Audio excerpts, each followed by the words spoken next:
Guys আমি কখনো ভাবতে পারি না যে নরমালি একটা লোন অফ ম্যাচে এমন খাতারনাক লেভেলে একটা প্লেয়ারের সাথে দেখা হয়ে যাবে। এইখানে দেখো আজকে যখন আমি ফাইটের জন্য প্লেয়ারটাকে খুঁজতেছিলাম তখন দেখি ভাই ওর জায়গায় দাঁড়া রয়েছে। তো যখন আমি ওর সামনে যাই ভাই তখন ও ড্রেস আপ দেখেই ভাই পুরো ভয় পেয়ে গেছে। এখানে তোমরাই দেখো কি ডেঞ্জারাস লেভেলে একটা ড্রেস আপ পরা, মানে পুরো ফ্রি স্টাইলের বাপ। ফার্স্ট অফ অল আমি ভাবছিলাম হয়তো প্লেয়ারটা নেট নাই, পরে দেখি ভাই প্লেয়ারটা ফাইট স্টার্ট করে দিয়েছে। কিন্তু ভাই আমার মনে হইতেছে আজকে আমি সেই লেভেলের মাইর খাবো, কারণ ভাই প্লেয়ারটা ড্রেস আপ দেখে আমি নিজের প্রতি কনফিডেন্স হারা ফেলছি। তো যাই হোক দেখা যাক। ওরে সালা ভাই ये क्या था, रिएक्शन देने से पहले ही मुझे ऊपर भेज दिया। अरे भाई क्या था ये। দেখা যাক ভাই সেকেন্ড রাউন্ডে কি আমরা একটা ওয়ান ট্যাপ মারতে পারি কিনা। এখানে কিন্তু হাতে ডেজার্ট এগুলো নিয়ে আমরা যাইতেছি। ওরে ভাই ওরা কি আমাদেরকে ফাইট করার জন্য সুযোগই দিবে না, মানে ভাই কি বলবো, কথার সাথে পুরো মিল লাগেছে। যা ভাবছি তাই, দেখো কি লেভেলের ওয়ান ট্যাপ গুলো মারতেছে ভাই। আসলে ভাই প্লেয়ারটা মারাত্মক লেভেলের একটা ফ্রি স্টাইল প্লেয়ার। যাই হোক ভাই এই রাউন্ডে কিন্তু হাতে আমরা M10 পেয়ে গেছি। দেখা যাক ভাই M10 দেখে আমরা এই রাউন্ডে বের করতে পারি কিনা। তো এখানে আমি একটু প্লেয়ারটাকে বডি ড্যামেজ দিয়ে দিছিলাম এন্ড আমার একটু লাইফ কম ছিল, এই জন্য দুইজনে বসে রিস্পেক্ট দিয়ে একটু মেকইট করে নিলাম। এই জিনিসটা ভাই আমার কাছে অনেক ভালোই লাগছে, মানে এটা হলো রিসপেক্টফুল ফ্রি স্টাইল প্লেয়ার। তো যাই হোক গাইস দেখা যাক M10 দিয়ে আমরা একটা রেড শট মারতে পারি কিনা। ওরে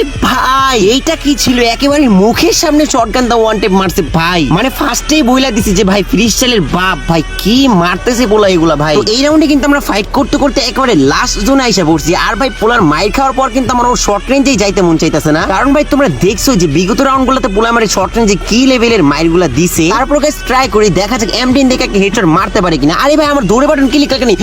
ওরে ভাই দেখো মানে সুযোগ পাইলে রেড শট ভাই, পোলায় কি বলবো ইয়ার, দ্য বেস্ট প্লেয়ার ভাই, বেস্ট বেস্ট। তো যাই হোক ভাই এমন প্লেয়ার কখনো দেখিনি। দেখো আমার থেকে টানা 4 রাউন্ড নিয়ে নিছে ভাই, কি বলবো ইয়ার। এই রাউন্ডে কিন্তু হাতে 2 শটার নিয়ে নিছি। দেখা যাক ভাই 2 শটার দিয়ে কি করতে পারে। এইখানে কিন্তু ছোট্ট একটা রেড শট দিছি। তারপর গাইস দেখা যাক আরো একটা রেড শট মারতে পারে কিনা। ওহো ভাই দেখো লাইগে গেছে ফাইনালি ভাই। যাই হোক ভাই অন্তত একটা রাউন্ড তো নিতে পারছি ভাই, কি বলবো, যাক লাগছে তো রেড শট। প্লেয়ারটা কিন্তু আমাদের থেকে M10 দিয়ে টানা দুইটা রাউন্ড নিয়ে নিয়েছিল। দেখা যাক ভাই আমরা কি শটগান দিয়ে 2টা রাউন্ড নিতে পারি কিনা। এইখানে কিন্তু ভাই আমরা দুজনে পুরো শর্ট রেঞ্জে। দেখা যাক ভাই শটগান দিয়ে একটা রেড শট মারতে পারি কিনা। ওরে ভাই দেখো এগেইন শট লাগছে ভাই, মানে প্লেয়ারটা আমার মুখ বরাবর আসতেছিল ভাই, এই জন্য রেড শটটা মেরে দিছি। যাই হোক ভাই আমরা কিন্তু 2টা রাউন্ড নিয়ে নিছি এন্ড প্লেয়ার রাউন্ড কিন্তু 4। যাই হোক ভাই অনেক কষ্টে 2টা রাউন্ড নিছি। দেখা যাক ভাই এই রাউন্ডে কি আমরা নিতে পারবো কিনা। তো এইটা কিন্তু প্লেয়ারটার জন্য লাস্ট রাউন্ড। আর এইখানে কিন্তু আমি হাতে স্পাস প্লাস ডেজার্ট এগুলো নিয়ে নিছি। দেখা যাক ভাই স্পাস দিয়ে কি একটা হেড শট মারতে পারে কিনা। ওরে ভাই দেখো এগেইন ডেজার্টের শট ভাই, দেখো কি বলবো ইয়ার, মানে জাস্ট ওয়াও খেলছে ভাই পোলাই, ওয়াও খেলছে, ওয়াও ভাই ওয়াও। তুমি ভাই যেই ছিলে আমার ভিডিওটা দেখলে ভাই একটা কমেন্টস করে চাই ও।